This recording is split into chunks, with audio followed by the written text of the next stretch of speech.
Is the World Conference Against Racism. And of course, our guest is Dr. CPoe.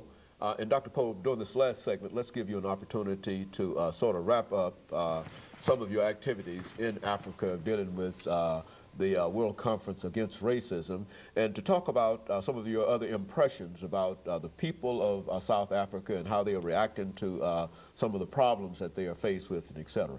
Okay. One of the problems that stands out is the problem of poverty. Very widespread. You have shack settlements.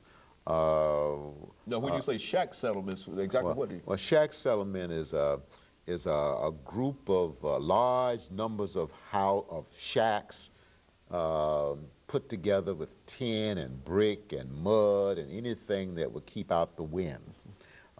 They are small, the size of the average American living room. Anywhere from 9 to 10 people may live there.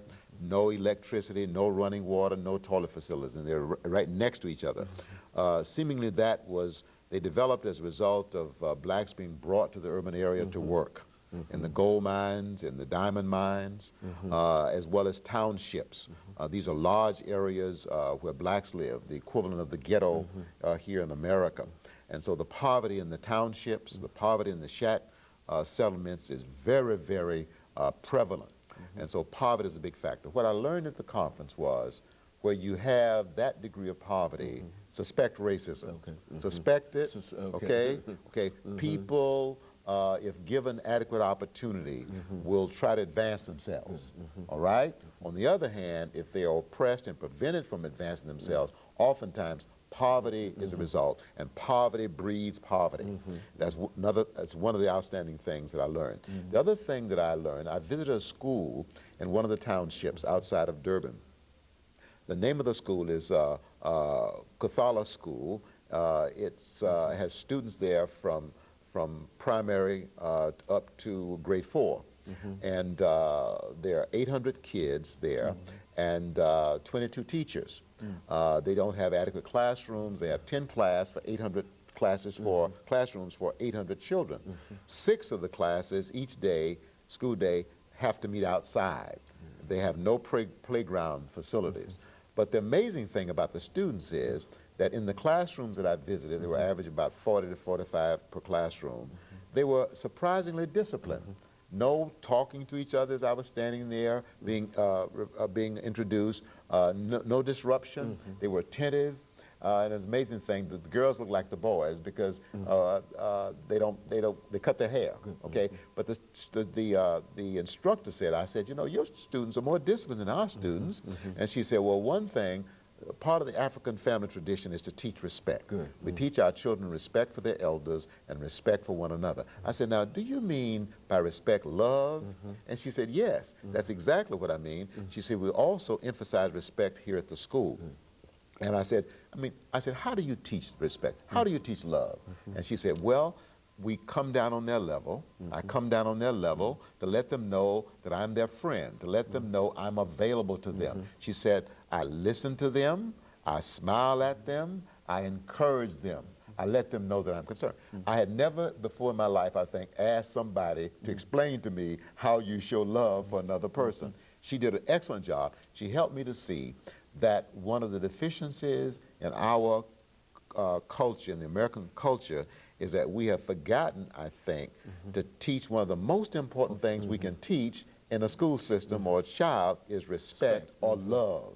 Respect for elders, love for your elders, love for one another, respect for one another, and that ends up being respect for oneself. And that's the enemy of self-hate. For you see, as I said, racism essentially is self-hate. And I think it's a byproduct of the fact that we teach so many other things. We teach the acquisition of wealth. We teach the pursuit of success, same thing, okay? But the deficiency, I think, in our public school system and in our homes is, by and large, we're not doing a good enough job of teaching respect or love.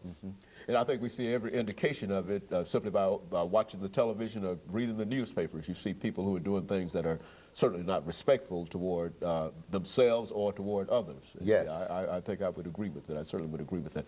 Now, Dr. Poe, looking at this whole conference, this is the second conference, I understand.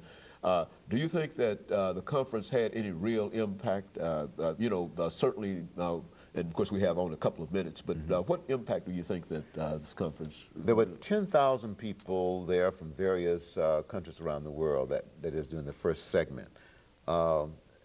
Beautiful array of people. These people networked with each other, they talked with each other, they shared with each other, and that's how I was able to broaden my perspective. It wasn't so much what was being reported in the press. Now, the press was talking about the controversial issues of reparations as well as the Palestinian question. That was in the press. And also they were talking about the U.S.'s response to the conference. That was in the press. And there were some people who believed that unless the conference could agree on a position that was acceptable to most of the delegates about the Palestinian question, unless they could agree on the position that the conference should take regarding reparations, that the conference would not be a success. Not so. Okay, not so. I'm convinced that this conference was a success because people from all over the world, 10,000 of them, left there more informed because people networked with one another and they shared with one another. And so the information that will come out of this conference will be far greater than what we believe actually happened, or what might be reported. Absolutely. And that is very good. And of course, Dr. Poe, let me thank you for coming by and giving us that excellent information today. And let me encourage our audience to tune in again next week for another informative edition of Comments. Thank you and good morning.